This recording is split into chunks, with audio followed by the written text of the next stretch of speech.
Hello साथियों, नमस्कार, राधे राधे। आप सभी का हमारे YouTube चैनल पर हार्दिक स्वागत और अभिनंदन है। हम देखिए लेकर के आए हैं आपके लिए हिंदी शिक्षण का विषय लेकर आए हैं, हिंदी का जो है कि पार्ट 3 फर्स्ट चैप्टर का है। पार्ट 3 ठीक है साथियों, पार्ट 3 फर्स्ट पार्ट भी था, सेकेंड पार्ट ये हम तीसरे पार्ट में लेके आए हैं, बिल्कुल सरल भाषा में आपको हिंदी में। ठीक है, चलिए देखते हैं हमारा क्या है। हिंदी भाषा का विकास। हिंदी भाषा का विकास जो है आदिकाल, मध्यकाल, आधुनिक काल में कैसे कैसे हुआ था। ठीक है, आदिकाल का बताया गया था, मध्यकाल में देखते हैं हिंदी भाषा के विकास का मध्यकाल के। तो मध्यकाल में हिंदी भाषा का विकास तेज़ी से हुआ था। ठीक है साथियों, हिंदी भाषा का जो विकास हुआ था मध्यकाल के समय में, वो हिंदी का विकास बहुत ही तेज़ी से हुआ था, तीव्र गति से। मुगल शासन में जनसंपर्क के कारण ब्रजभाषा और अवधी भाषा का महत्व बढ़ा। ठीक है, मुगल शासन जब चल रहा था उस समय जो है जनसंपर्क हो रहा था, उस समय में हमारे ब्रजभाषा और अवधी इन दोनों भाषाओं का बहुत ही महत्व बढ़ा था। राजपूत शासकों ने भी हिंदी को संरक्षण दिया था। इस संरक्षण दिया था, हिंदी भाषा जो है हमारी, उसको क्या दिया था, संरक्षण दिया था राजपूत शासकों ने। ठीक, औरंगजेब और जहांगीर के समय में हिंदी में रचनाएँ हुई थी। जो रचनाएँ होती थी किस भाषा में हुआ करती थी, हिंदी भाषा में हुआ करती थी। उस क्वेश्चन ये पूछेगा कि जहांगीर और औरंगजेब के समय में किस भाषाओं में रचनाएँ हुआ करती थी, तो हमारा उत्तर रहेगा हिंदी भाषा में थी। ठीक है, हिंदी में उनकी रचनाएँ हुआ करती थी। भक्ति आंदोलन से हिंदी भाषा और साहित्य का विकास हुआ। जब भक्ति आंदोलन प्रारंभ हुआ तो उस समय जो है हिंदी भाषा और साहित्य का विकास हुआ। इस काल को हिंदी बोलियों के विकास का युग कहा जाता है। हिंदी बोलियों के विकास का युग कहा जाता है और इसे स्वर्णकाल भी कहते हैं। ठीक है, भक्ति काल को क्या कहते हैं, स्वर्णकाल कहते हैं। ठीक है, मध्यकाल जो है हमारा क्या है, स्वर्णकाल कहा जाता है। आधुनिक भारतीय आर्य भाषाओं का विकास भी इसी काल में हुआ।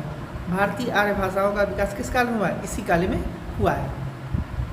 ठीक है, हमारा देखते हैं कि हिंदी भाषा के विकास में आधुनिक काल का क्या महत्व है, क्या स्थान है हमारा।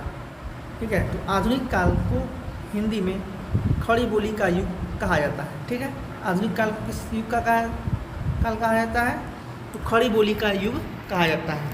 ठीक है, आधुनिक भाषा को खड़ी बोली का युग कहा जाता है। फोर्ट विलियम कॉलेज की स्थापना से ही खड़ी बोली को बढ़ावा मिला। गिलक्राइस्ट ने हिंदी को व्यवस्थित रूप देने में योगदान दिया। गिलक्राइस्ट जो है उन्होंने जो है हिंदी को व्यवस्थित रूप में देने में योगदान दिया। हिंदी पत्रकारिता का प्रारंभ इसी काल में हुआ था। आधुनिक काल में ही जो है हिंदी पत्रकारिता का प्रारंभ हुआ था। ठीक है, भारत का जो है कि उस समय का पहला हिंदी समाचार पत्र कौन सा था, तो उत्तंड मार्तंड था। क्या था, उत्तंड मार्तंड। पहला हिंदी समाचार पत्र क्या था, उत्तंड मार्तंड, जो कि 30 मई 1826 ईस्वी को कोलकाता में प्रकाशित हुआ था। कहाँ प्रकाशित हुआ था, उत्तंड मार्तंड जो है 30 मई 1826 को कोलकाता में प्रकाशित हुआ था। ठीक है, इसके 4 साहित्यकार हैं। ठीक है, प्रमुख साहित्यकार कौन कौन से हैं, साहित्यकार पत्रकार भी कहते हैं, भारतेंदु हरिश्चंद्र, अंबिका दत्त व्यास, गोपाल राम गहमरी, महावीर प्रसाद द्विवेदी। ठीक है, कौन कौन है, भारतेंदु हरिश्चंद्र, अंबिका दत्त व्यास, गोपाल राम गहमरी और महावीर। ठीक है, तो हम याद कर सकते हैं इसको, गो महा। ठीक है, ये 8 रूप में हम याद करेंगे। भा से भारतेंदु हरिश्चंद्र, अ से अंबिका दत्त व्यास, गो से गोपाल राम गहमरी और महा से महावीर प्रसाद द्विवेदी। ठीक है, सरस्वती पत्रिका का संपादन जो है किसने किया था, महावीर प्रसाद द्विवेदी ने किया था। ठीक है, सरस्वती पत्रिका का संपादन किसने किया था, महावीर प्रसाद द्विवेदी ने किया था। तो सरस्वती पत्रिका ने हिंदी भाषा के विकास में महत्वपूर्ण भूमिका निभाई है। ठीक है, सरस्वती पत्रिका ने हिंदी भाषा के विकास में महत्वपूर्ण भूमिका निभाई है। राष्ट्रीय आंदोलन ने हिंदी को पूरे भारत में लोकप्रिय बनाया था। राष्ट्रीय आंदोलन ने हिंदी को जो है पूरे भारत में सबसे लोकप्रिय बनाया था। स्वतंत्रता प्राप्ति के बाद हिंदी को भारतीय संविधान ने संघ की राजभाषा घोषित किया। ठीक है, 20वीं शताब्दी में हिंदी भाषा का विकास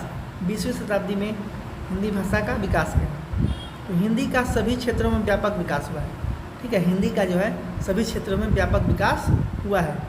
नागरिक प्रचारी सभा वाराणसी का हिंदी के विकास में महत्वपूर्ण योगदान रहा है। ठीक है, नागरिक प्रचारी सभा जो है हमारी वाराणसी में है, मैदागिन पर। ठीक है, तो ये जो है बनारस में है और हिंदी के विकास में इसका महत्वपूर्ण योगदान रहा है। ठीक है, बड़े बड़े विश्वविद्यालयों में हर जगह पर ये नागरिक प्रचार सभा जो है हिंदी की संस्था है और यहीं से पुस्तकें यहाँ से हर जगह वितरित होती हैं जाती हैं। ठीक है, तो हिंदी के विकास में इसका महत्वपूर्ण स्थान रहा है नागरिक प्रचार सभा की। आज भी जो है जाएंगे तो देखेंगे वहाँ पर है। ठीक है, केंद्रीय हिंदी संस्थान आगरा ने हिंदी के प्रचार प्रसार में विशेष योगदान दिया। ठीक है, केंद्रीय हिंदी संस्थान आगरा ने हिंदी के प्रचार प्रसार में भी बहुत सा योगदान दिया है। शब्दकोश का निर्माण नागरिक प्रचारी सभा द्वारा किया गया। ठीक है, शब्द सागर एक शब्दकोश है, इसको डिक्शनरी आप लोग इंग्लिश में बोलते हैं। ठीक है, क्या बोलते हैं इंग्लिश में डिक्शनरी बोलते हैं, वही शब्दकोश होता है। ठीक है, शब्दकोश, तो उसका निर्माण जो है नागरिक प्रचारी सभा द्वारा किया गया था। ठीक है, इसका संक्षिप्त संस्करण रामचंद्र वर्मा ने तैयार किया। ठीक है, इसका संक्षिप्त संस्करण किसने तैयार किया है? रामचंद्र वर्मा ने किया। चलिए आइए अगला देखते हैं। मानक कोश का निर्माण। ठीक, मानक कोश का निर्माण कैसे हुआ? तो मानक कोश तैयार किया और बाद में हिंदी साहित्य सम्मेलन प्रयाग से 5 खंडों में, कितने खंडों में? 5 खंडों में, कुछ लिखा है 5 खंडों में चतुर्कोश भी तैयार किए गए। इस समय अनेक प्रकार के कोश डॉक्टर हरदेव बाहरी, doctor Badrinath Kapoor, doctor Dhirendra Verma, doctor Suresh Awasthi, Bholanath Tiwari आदि विद्वानों द्वारा यह तैयार किया गया था। ठीक, केंद्रीय हिंदी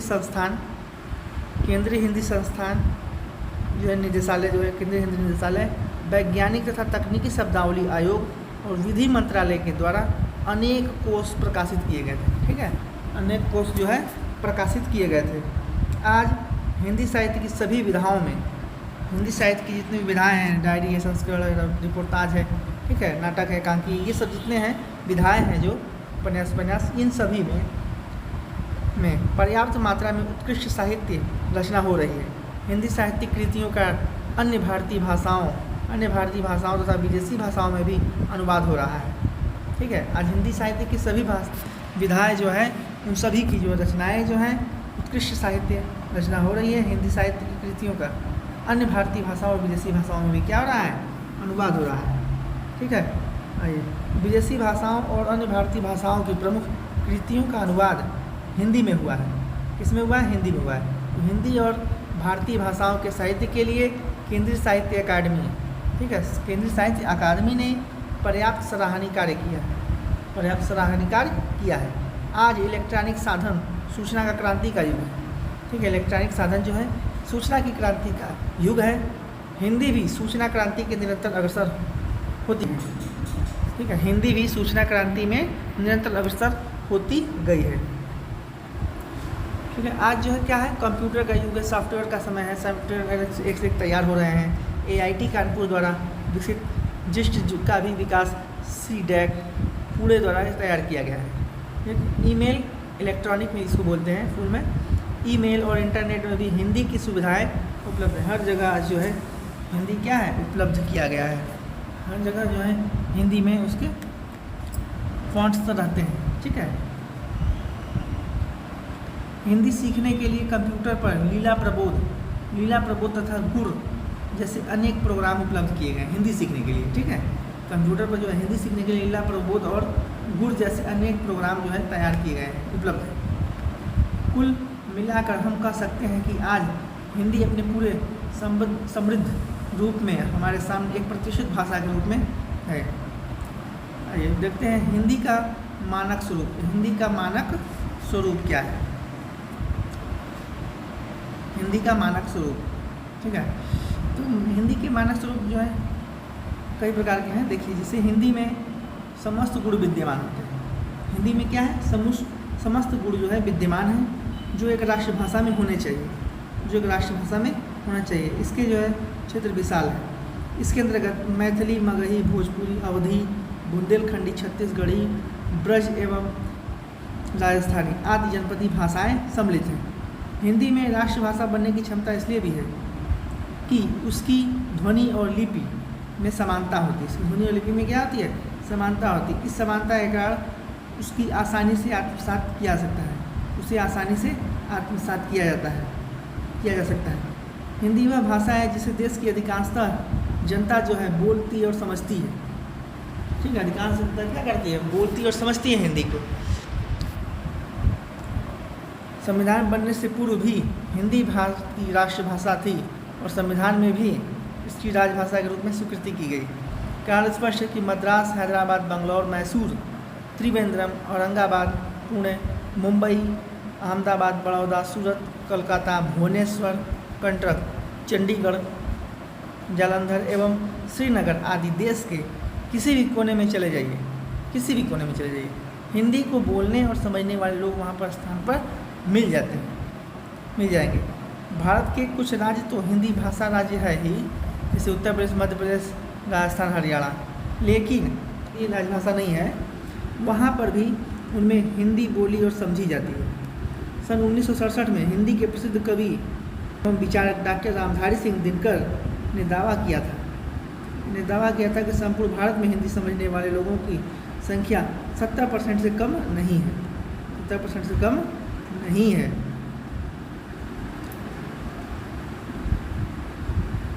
लेकिन आज जो है हमारी हिंदी जो है राष्ट्रभाषा के रूप में नहीं है, हिंदी हमारी राजभाषा के रूप में है। ठीक है, हिंदी क्या है? हमारी हिंदी जो है हमारी राजभाषा है। ठीक है, हिंदी का प्रशासनिक महत्व देखिए। हिंदी का प्रशासनिक महत्व क्या है? अपनी व्यापकता के गुण के कारण हिंदी को राजभाषा का पद मिला। ठीक है, अपनी व्यापकता के गुण के कारण हिंदी को क्या मिला है? राजभाषा का रूप मिला है। ठीक है, क्वेश्चन रहेगा, यदि पूछा जाए कि भारत यहाँ की राष्ट्रभाषा क्या है, तो राष्ट्रभाषा हमारी कोई भी राष्ट्रभाषा नहीं है। हिंदी जो है हमारी राजभाषा है। ठीक है, हिंदी क्या है? राजभाषा है। व्यवस्थित प्रशासन के लिए एक ऐसी भी भाषा की आवश्यकता होती है। व्यवस्थित प्रशासन के लिए एक ऐसी भाषा की आवश्यकता होती है जो सभी प्रांतों के लिए सरकारी कार्यों के सुशासन में लिखित और मौखिक व्यवहार विनिमय संभव है। यह कारण सर्वथा प्रशंसक है कि हिंदी का टकराव अन्य भारतीय भाषाओं से होता है। हिंदी का टकराव क्या होता है? अन्य भारतीय भाषाओं से होता है। वास्तव में भारतीय भाषाएं एक दूसरे के पूरक हैं। भारतीय भाषाएं क्या है? एक दूसरे के पूरक हैं। डॉक्टर सरोजिनी महिषी ने कहा था कि हिंदी में सभी क्षेत्रीय भाषाओं के शब्दों का समावेश होना चाहिए। ठीक है, हिंदी में जो है सभी क्षेत्रीय भाषाओं के शब्दों का समावेश होना चाहिए। हिंदी की राजनीतिक भाषा। हिंदी की राजनीतिक भाषा देखिए, अपने राजनीतिक महत्व के कारण भी हिंदी भारत की राजभाषा बनी है। भारत की राजभाषा हिंदी कैसे बनी? तो राजनीतिक महत्व के कारण हिंदी जो भारत की राजभाषा बने, अपनी व्यापकता के गुण के कारण जो है हिंदी राजभाषा बने। ठीक है, ये सब कारण जो है अपना जो है हिंदी जो है राजभाषा का पद उसे मिला। राजभाषा प्राय वही भाषा होती है जो राजनीतिक क्षेत्र की भाषा। राजभाषा वह है जो कि राजनीतिक भाषा और राजनीतिक क्षेत्र की भाषा हो। आज भी हर काम जो है हिंदी में हो रहे हैं, इंग्लिश में भी हो रहे हैं। ये दोनों जो है रखे गए हैं विकल्प के रूप में। ठीक है, भारत के करोड़ों व्यक्तियों को एक सूत्र में बांधने वाली हिंदी भाषा के बिना भारत की राजनीतिक और सामाजिक एकता स्थिर नहीं रह सकती। भारत की राजनीतिक और सामाजिक एकता स्थिर नहीं रह सकती। तत्कालीन प्रधानमंत्री श्रीमती इंदिरा गांधी ने भी कहा था कि हिंदी ही हमारे संपर्क की भाषा बने। हिंदी जो है हमारे संपर्क की भाषा बने। देश की एकता को सुदृढ़ बनाने के लिए एक सामान्य संपर्क भाषा आवश्यक होती है, जिसे हिंदी ही पूरा कर सकती है। इसे क्या कर सकती है? हिंदी ही पूरा कर सकती है देश की एकता को, अखंडता को बनाए रखने के लिए। सामान्य जो है संपर्क भाषा जो होती है वो क्या होनी चाहिए? हिंदी है। ठीक है, हिंदी ही हो सकती है। ठीक है, तो हिंदी हमारे जो है संपर्क की भाषा होनी चाहिए। सामान्य संपर्क भाषा के रूप में हिंदी का महत्व स्वीकार करते हुए उन्होंने सुझाव दिया कि हिंदी को सुलभ और सभी के समझने योग्य बनाने के लिए यह आवश्यक है कि क्रांतीय भाषाओं के शब्दों को हम ले लें। अंतर्राष्ट्रीय क्षेत्र में भी हिंदी ही हमारा प्रतिष्ठित कर सकेगी। ठीक है, हिंदी हमारा प्रतिष्ठित कर सकेगी। हिंदी की विषय वस्तु महत्व। ठीक है, हिंदी का विषय वस्तु महत्व। हिंदी भाषा का ज्ञान रखने वालों की अंतर्निहित भाषा शक्तियों के विकास में वृद्धि करती है। किसी भाषा का एक सीमा तक शिक्षण का स्थानांतरण दूसरी भाषा में हो जाता है। ठीक है, किसी भाषा का एक सीमा तक शिक्षण का स्थानांतरण जो है दूसरी भाषा में हो सकता है, ट्रांसलेट हो सकता है दूसरी भाषा में। क्या होता है? स्थानांतरण हो जाता है एक सीमा तक। भारतीय भाषाओं की आदान प्रदान से भाषा प्रकाशन की नई प्रणालियों का ज्ञान होता है। भाषाओं के आदान प्रदान से क्या होता है? भाषा प्रकाशन की नई प्रणालियों का ज्ञान होता है, नई नीतियों का ज्ञान होता है। हिंदी और भारत की अन्य मान्यता प्राप्त भाषाओं में बहुत ही साम्य है। हिंदी और भारत की अन्य जो है मान्यता प्राप्त भाषाओं में बहुत साम्य है, क्योंकि दक्षिण भारत की कुछ भाषाओं को छोड़कर सभी भाषाएं जो है क्या होती हैं? वैदिक संस्कृत की भाषा को वंशज है।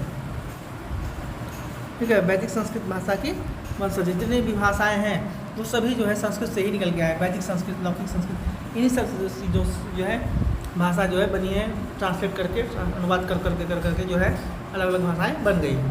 ठीक है, उत्तर भारत की अन्य मान्यता प्राप्त लगभग सभी भाषाएं इनके अंतर्गत ही आ जाती हैं। सभी मान्यता प्राप्त भाषाएं जो है इनके अंतर्गत आ जाती हैं। मराठी, जैसे वह मराठी, बंगला, गुजराती, उड़िया, असमी, पंजाबी और कश्मीरी में संस्कृत के तत्व शब्द प्राप्त मिलते हैं। ठीक है, किसके शब्द मिलते हैं? संस्कृत के मिलते हैं। कुछ भाषाओं के लिपि भिन्न भिन्न हो सकती है, अतः इन भाषा भाषियों के लिए हिंदी समझना अप्राकृतिक सरल होता है। ठीक है, अप्राकृतिक जो है सरल होता है। हिंदी भाषा का साहित्यिक महत्व क्या है? तो देश के हिंदी और अहिंदी प्रांतों के दो व्यवसायियों के मध्य, ठीक है, व्यवस्थियों के मध्य व्यवहारिक कार्य संपन्न करने का माध्यम ही क्या है? हिंदी भाषा है। ठीक है, व्यवस्थाइयों जो है व्यवसायियों लिखा है, व्यवसायियों के मध्य व्यावहारिक जो है कार्य संपन्न करने का माध्यम क्या है? हिंदी ही है। हिंदी भाषा संप्रदान, पत्रकारिता, अनुवाद, अनुसंधान आदि को कितने ही नई व्यवसायों को विकसित करने का अवसर प्रदान करती है। ठीक है, भारत में प्रायः सभी शैक्षणिक क्षेत्रों में हिंदी का प्रयोग होता है। सभी क्षेत्रों में क्या होता है? हिंदी का प्रयोग होता है। चलचित्र निर्माण कार्य सर्वप्रथम हिंदी में ही प्रारंभ हुआ। चलचित्र निर्माण कार्य कब प्रारंभ हुआ है? हिंदी में ही प्रारंभ हुआ है। लगभग 7 वर्षों से फिल्म उद्योग देश में भी कार्य कर रहा है हिंदी। आज भी चलचित्रों का निर्माण अधिकांशतः हिंदी में ही हो रहा है। उपयुक्त विवरण से स्पष्ट होता है कि भारतीय भाषाओं में हिंदी का सर्वोच्च स्थान है। हिंदी का क्या है? सर्वोच्च स्थान है। जनसंपर्क के रूप में भी हिंदी ही सफल भूमिका का निर्वाह कर रही है। ठीक है, तो ये जो है हमारे हिंदी जो है विषय वस्तु में उसका जो है हर जगह में क्षेत्र में महत्व है दर्शाया गया है। ठीक है, और उसके अगले पार्ट को हम जो है अगले अध्याय में दिखाएंगे, अगले पार्ट में दिखाएंगे। धन्यवाद, राधे राधे। और हमारे चैनल को जो है लाइक और सब्सक्राइब कर दीजिएगा। थैंक यू, धन्यवाद।